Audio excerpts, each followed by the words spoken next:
Բաքվում կայացել է հայ գերիների, այդ թվում Արցախի նախկին ռազմաքաղաքական ղեկավարության գործով հերթական շինծու դատավարությունը։ Ըստ ադրբեջանական լրատվամիջոցների դատական նիստի ժամանակ հայտարարվել է, որ մի շարք փաստաթղթեր կուսումնասիրվեն դրվագներով Արցախի նախկին ղեկավարության եւ մյուս գերիների գործով։ Հաջորդ նիստը տեղի կունենա սեպտեմբերի 18-ին։ Նախկին պետնախարար եւ բարերար Ռուբեն Վարդանյանի գործը քննվում է առանձին վարույթով։ Բաքվի քարոզչամեքենան հայտարարել է, թե այսպես կոչված Զանգեզուրի միջանցքը 95%-ով պատրաստ է։ Ըստ ադրբեջանական լրատվամիջոցների 149 կիլոմետր ընդհանուր երկարություն ունեցող ճանապարհի 123 կիլոմետրն արդեն իսկ կառուցված է, այն իրականացվում է ժամանակակից չափանիշներին եւ բարձր որակի պահանջներին համապատասխան։ Խոսքը Հորադիս, Մեխակավան, Կովսական, Աղբենդ ճանապարհի մասին է։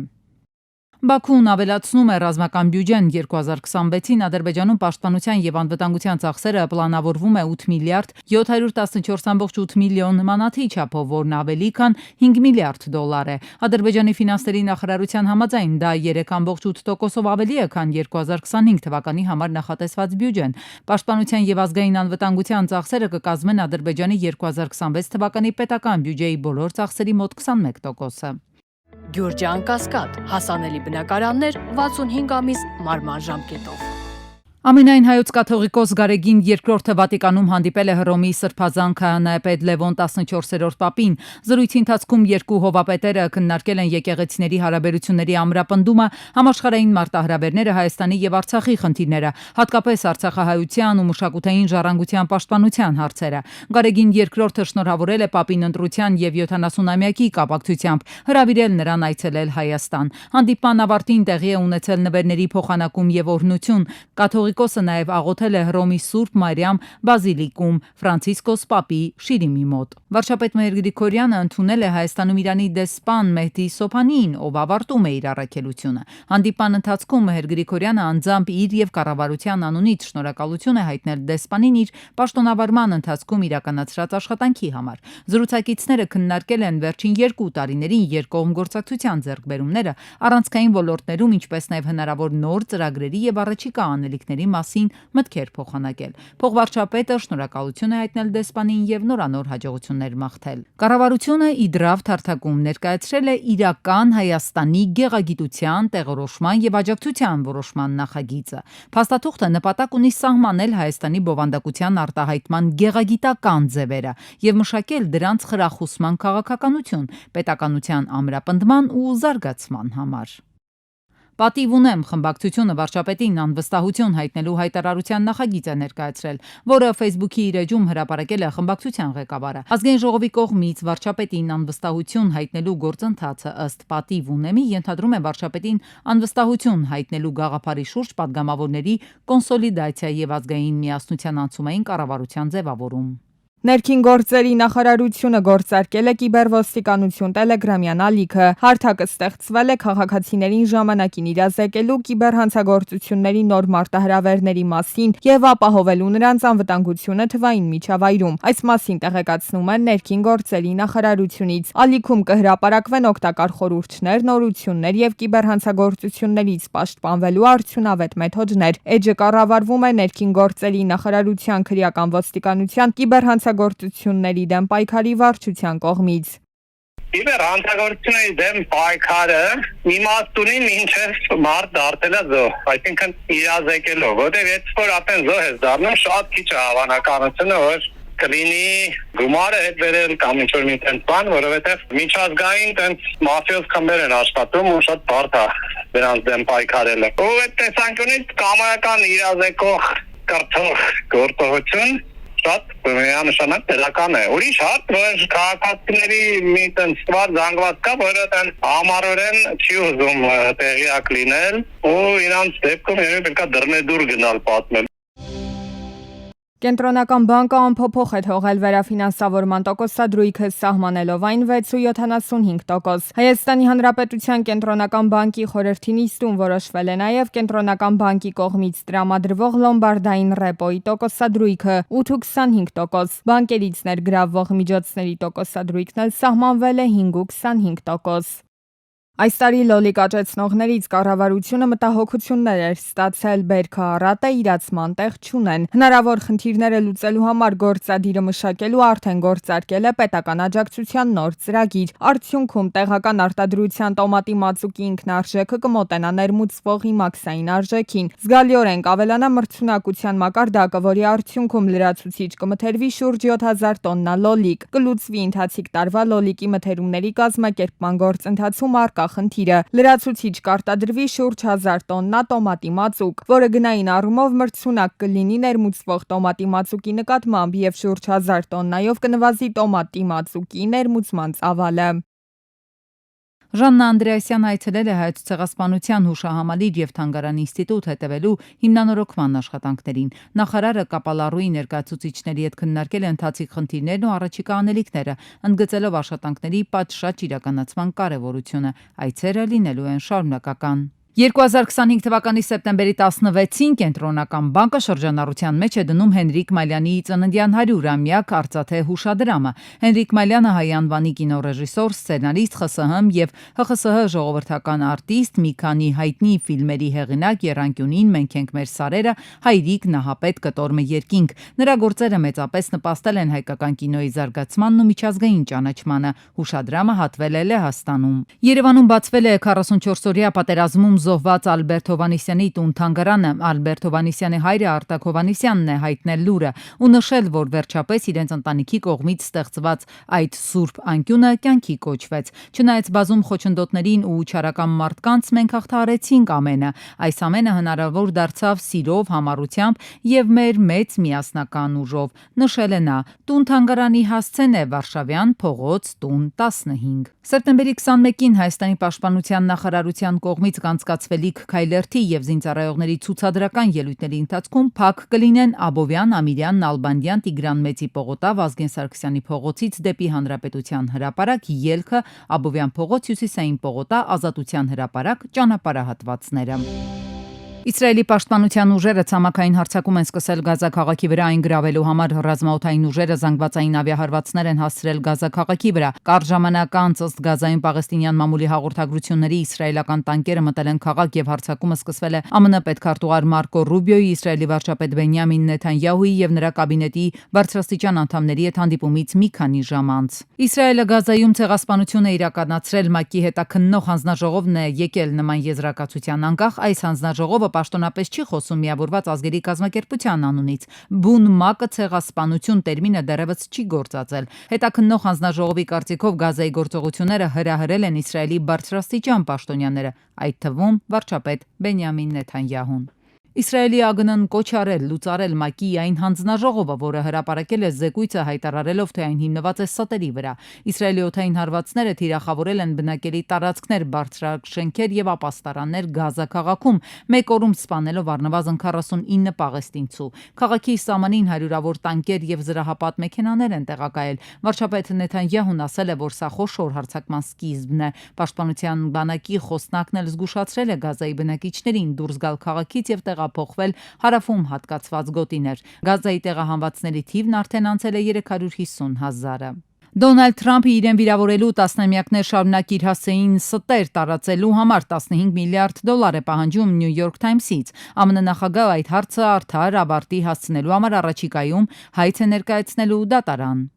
Եվրասիական տնտեսական հանձնաժողովը եւ Հնդկաստանը ազատ առևտրի համաձայնագրի շուրջ բանակցությունների առաջին փուլը կանցկացնեն նոյեմբերի սկզբին։ Երկու կողմերի ներկայացուցիչները նշել են կողմերի միջև արագացված ձևաչափով ազատ առևտրի արդյունավետ բանակցությունների խթանման ուղղված ճանապարհային քարտեզի շուրջ համաձայնության ձեռքբերումը։ Բանակցությունները կկենտրոնանան ապագա համաձայնագրի հիմնական հարցերի վրա։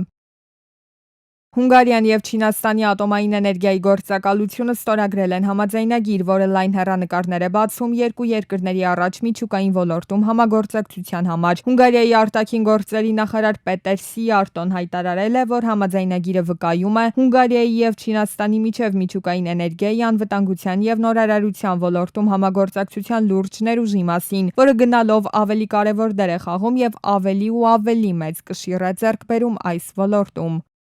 Վենեսուելայի նախագահը հայտարարել է, եթե ցանկանում եք մարիխուանա փնտրել, փնտրեք Ամերիկայում, որտեղ այն օրինական է արտադրվում, իսկ Վենեսուելայում դա անօրինական է եւ կմնա անօրինական։ Մենք չենք ենթարկվի այս հիմար նորաձևությանը օրինականացնել ցանկացած թմրանյութ, ասել է Վենեսուելայի նախագահ Նիկոլաս Մադուրոն։ Միացյալ Նահանգների պաշտոնյաները հայտարարել են, որ Թրամփի վարչակազմը եւ Չինաստանը համաձայնության են եկել Միացյալ Նահանգներում TikTok-ի ապագա գործունեության վերաբերյալ։ Միացյալ Նահանգների ֆինանսների նախարար Սքոթ Բեսենթը հայտարարել է, որ շրջանակային համաձայնագիր է կնքվել եւ Թրամփը բանակցություններ կվարի Չինաստանի առաջնորդ Սի Ցինփինի հետ գործարքը ավարտին հասցնելու համար։ Թրամփի վարչակազմը չի հայտնել, թե ով է Միացյալ Նահանգների կողմից հնարավոր գնորդը, սակայն խումբը ենթադրաբար կգլխավորի Oracle-ի տնօրենների խորհրդի նախագահ Լարի Էլիսոնը։ Անուշահամ հայկական գաթայի բույրը եւս մեկ անգամ կտարածվի Վայոց ձորի մարզի Խաչիկ գյուղում գաթայի փառատոնի ընթացքում։ Փառատոնն ամեն տարի ավելի է ընդլայնում իր մասշտաբները, թե հյուրերի քանակով, թե գլխավոր գաթայի հսկայական ծավալով։ Փառատոնը նպաստում է նաեւ համայնքի սոցիալ-տնտեսական զարգացմանը։ Տուրիստների հոսք ենք ունենում, ավելի ճանաչելի է գյուղը դարձնում, մշակույթը դարձնում Խաչիկի։ Փառատոնի հյուրերը ծանոթանում են գաթայի զանազան բաղադրատոմսերի, ինչի շնորհիվ հայկական ավանդական այս հրուշակեղենը չի կորցնում իր արդիականությունը։ Տարբեր տաղավարներում իրենց թխած գաթան ներկայացնող կանայք հետագայում հնարավորություն կունենան փոքր, բայց հեռանկարային բիզնեսի հիմք դնել։ Բոլոր գաթաներ արտադրողների այնտեղ մեր կանանց մոտ պիտակներ են կպցված լինելու եւ այնտեղ լինելու է իրենց հեռախոսահամարը եւ հարգելի հայրենակիցներ, որևէ գաթան, երբ որ դուք հավանեք, դուք ունեք հնարավորություն նորից պատվիրեք եւ արդեն այդ կանայք կամաց կունենան հետո իրենց փոքրիկ բիզնեսը։ Գաթայի ամենամյա փառատոնը խթանում է նաև համայնքում բարեկարգման աշխատանքների իրականացումը։ Հյուրերին պատշաճ դիմավորելու համար նորոգվում են Խաչիկ գյուղի փողոցները, անցկացվում է լուսավորության համակարգ։ Համայնքի կյանքը զարգանում է։ Կլաստերային զբոսաշրջային այդ կլաստերի շրջանակներում նախատեսվում է, որպեսզի գյուղերը իրար կապող երթուղիներ ունենան։ Քայլարշավային туриզմը շատ մեծ պոտենցիալ ունի, ձիարշավային туриզմը նույնպես հնարավոր է զարգացնել, ունենք շատ հետաքրքիր ժայռեր, ձորեր, որտեղ որ էքստրեմալ туриզմի մեծ պոտենցիալ կա զարգացնել։ Վայոց ձորի մարզի Խաչիկ գյուղում գաթայի փառատոնը կմեկնարկի սեպտեմբերի 29 ժամը 12-ից։ Ներկայացված տաղավարներում տեղի բնակիչները հնարավորություն կունենան հյուրերին ներկայացնել իրենց բերք ու բարիքը, կանցկացվեն վարպետաց դասեր, տոնական օրը կամփոփվի համերգային ծրագրով։ Հայաստանում մենինգիտից մարդ է մահացել։ Հիվանդությունների վերահսկման եւ կանխարգելման ազգային կենտրոնից հայտնում են, որ անցած շաբաթվա սկզբին Վայոց ձորի մի բնակիչ մենինգիտ մենինգոկոկցեմիա ախտորոշմամբ ծանր վիճակում հոսպիտալացվել է, հաջորդ օրը մահացել։ Կենտրոնը զգուշացնում է, որ վարակը փոխանցվում է օդակաթիլային ճանապարհով։ Բնակչության մինչև 10%-ը մենինգակոկային մանրեն կրում է բկանցքում առանց որևէ ախտանշանի եւ կարող է վարակը փոխանցել ուրիշներին։ Վարակի ախտանշաններից են բարձր ջերմությունը, ուժեղ գլխացավը, թուլությունը, քնկոտությունը, ցնցումը, սրտխառնոցը, փսխումը, մաշկի վրա կարմիր մանուշակագույն ցանը։ Մենինգակոկային վարակից պաշտպանվելու համար մասնագետները խորհուրդ են տալիս պատվաստվել եւ կանխարգելիչ հակաբիոտիկաթերապիա անցնել։ Մասնագետն ասում է, Հայաստանում առհասարակ ակտիվացել է սուր շնչառական սեզոնը։ Այն սկսվում է տարվա 40-րդ շաբաթից, որը համընկնում է հոկտեմբերի առաջին շաբաթին։ Սեզոնային գրիպի հարուցիչներն են, ունենք ենթատեսակներ, A եւ B ենթատեսակներ եւ այս տարվա սեզոնին ընթരാճ առաջարկում է քարավալենտ պատվաստանյութը, որում առկա է 2A ենթատեսակ եւ 2B ենթատեսակ։ Սրանք այն ենթատեսակներն են, որոնք ըստ Առողջապահության համաշխարհային կազմակերպության առավել շատ են շրջանառելու 2025-26 թվականների սեզոնին։ Դրա համար է, որ յուրաքանչյուր տարի հենց սեզոնին առաջարկում է պատվաստվել, որտեղ յուրաքանչյուր սեզոնի համար նոր պատվաստանյութ է ստեղծվում, որի կազմը համահունչ է տվյալ սեզոնին շրջանառող սեզոնային գրիպի հարուցիչների։ Գրիպի դեմ պատվաստանյութը առաջարկում են առաջնահերթություն տալով ռիսկի խմբում գտնվողներին։ Սա հատկապես վերաբերում է ռիսկի խմբում գտնվող քաղաքացիներին, հղիներին, 6 ամսականից 5 տարեկան երեխաներին, տարեցներին եւ քրոնիկ հիվանդություններ ունեցողներին ու բուժաշխատողներին։ Ախտանշանները նույնն են, ինչ որ բոլոր սուր շնչառական վարակների համար, կարող է լինել ընդհանուր թուլություն, ջերմության բարձրացում, գլխացավ, մկանացավեր, քթիցոց, ցավ կոկորտում, այսինքն միայն կլինիկական ախտանշաններով որոշել սա որ շնչառական վարակն է հնարավոր չէ, որովհետև սեզոնային գրիպից բացի ունենք այլ շնչառական վարակներ, որոնք այս սեզոնին շրջանառում են, օրինակ ադենովիրուս, ռինովիրուս, RS վիրուս, մետապնևմավիրուս,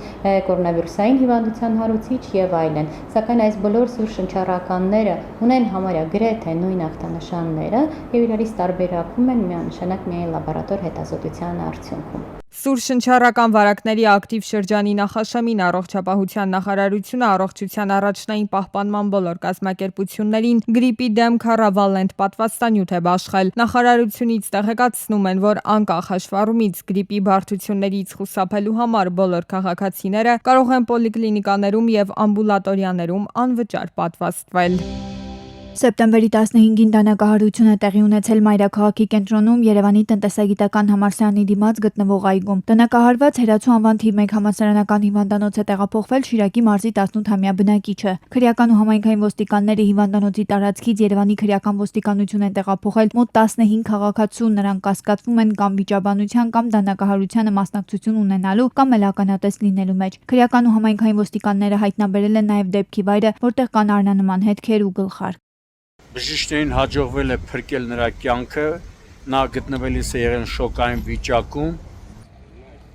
Սեպտեմբերի 16-ին Ձորախբյուր գյուղում Ազատության փողոցում բախվել են 46-ամյա Անուշի Նիսանը եւ 31-ամյա Մենուայի Օփել կոմբոն։ Բախման հետևանքով Օփելը դուրս է եկել երթևեկելի գոտուց, բախվել Բետոնե Էլեկտրասյանը։ Մեկ հոգի տեղափոխվել է Սուրբ Գրիգոր Լուսավորիչ բժշկական կենտրոն։ Ժամանել են ոստիկանության բարեկային ծառայության Կոտայքի մարզի գումարտակի 2-րդ վաշտի առաջին դասակի պարեկները։ Ճանապարհ, որտեղ որ հաճախակ են լինում ճանապարհատրանսպորտային պատահարներ ու հիմնական պատճառներից մեկը նաև ցուցանակների բացակայությունն է, քանի որ հատվող հատված կա, հիմա չգիտես ում զիջի։ 7 ամիս է Ջրաշենն ու Հարակից Դիտակ գյուղը միակ տրանսպորտից զրկված են։ 2500-ից ավելի բնակիչ, այդ թվում ուսանողներ, Երևան հասնել չեն կարողանում։ Հիմա այսօր ոնց է գնացել դասի։ Տաքսիով էլի։ Էլի տաքսով էլ հետ եք եկել։ Երևան որ բուհնա։ Շուշիի տեխնոլոգիական քոլեջ։